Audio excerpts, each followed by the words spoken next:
Trovadores, de Roberto Bolaño. ¿Qué nos dicen los trovadores hoy? ¿En dónde radica su gracia, su excelencia? No lo sé.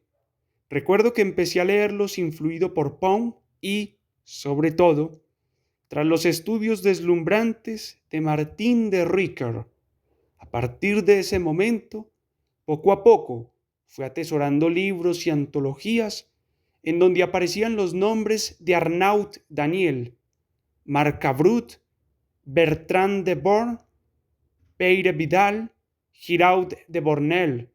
La mayoría fueron, por gajes del oficio, viajeros y trotamundos. Los hubo que solo recorrieron una o dos provincias, pero también hubo algunos que cruzaron Europa, que ejercieron el oficio de soldados, que naufragaron en el Mediterráneo, que visitaron tierras islámicas. Carlos Alvar hace una distinción entre trovadores, trouvères y minnesänger. En realidad, la distinción básicamente se funda en fronteras geográficas. Los trovadores eran, en su mayoría, de la Francia meridional, occitanos, aunque también hubo catalanes. Los trouvères son de la Francia del norte, los minnesänger alemanes. El tiempo, que ha sido incapaz de borrar sus nombres y algunas de sus obras, finalmente borrará también estas diferencias nacionales. Cuando yo era joven, en México Distrito Federal, por juego, nos dividíamos a nosotros mismos en cultivadores del trobar Leut y del trobar Klaus. El trobar Leut era, por supuesto, el cantar claro, sencillo, inteligible para todos. El trobar Klaus, por el contrario, era el cantar oscuro, cerrado, formalmente complicado.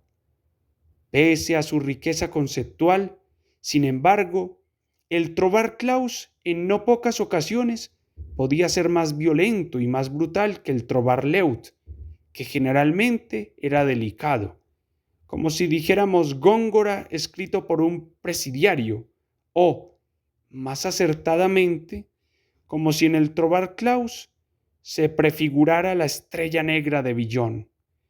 No sabíamos, pues éramos jóvenes e ignorantes, que el trobar Klaus a su vez se dividía en dos categorías, el trobar Klaus propiamente dicho y el trobar Rit, que como su nombre indica es una poesía suntuosa, llena de miriñaques y generalmente vacía.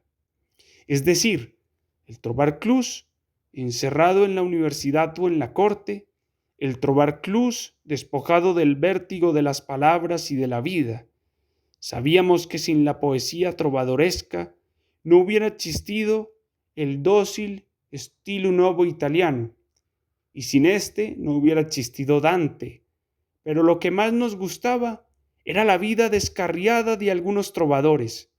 Por ejemplo, Gaufred Rudel, que se enamoró literalmente de oídas de una condesa que vivía en Trípoli, que viajó por el Mediterráneo como cruzado en busca de ella, que enfermó y que finalmente acabó sus días en una pensión de Trípoli, a donde acudió la condesa, sabedora de que ese hombre la había ensalzado en muchas canciones y poemas, y en cuyo regazo inclinó la cabeza Rudel, cuando ya lo único que quedaba por hacer era morirse.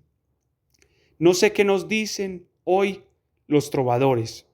Parecen lejanos allá en su siglo XII y parecen ingenuos, pero yo no me fiaría demasiado. Sé que inventaron el amor y también inventaron o reinventaron el orgullo de ser escritor, siempre y cuando uno sepa meter la cabeza en el pozo.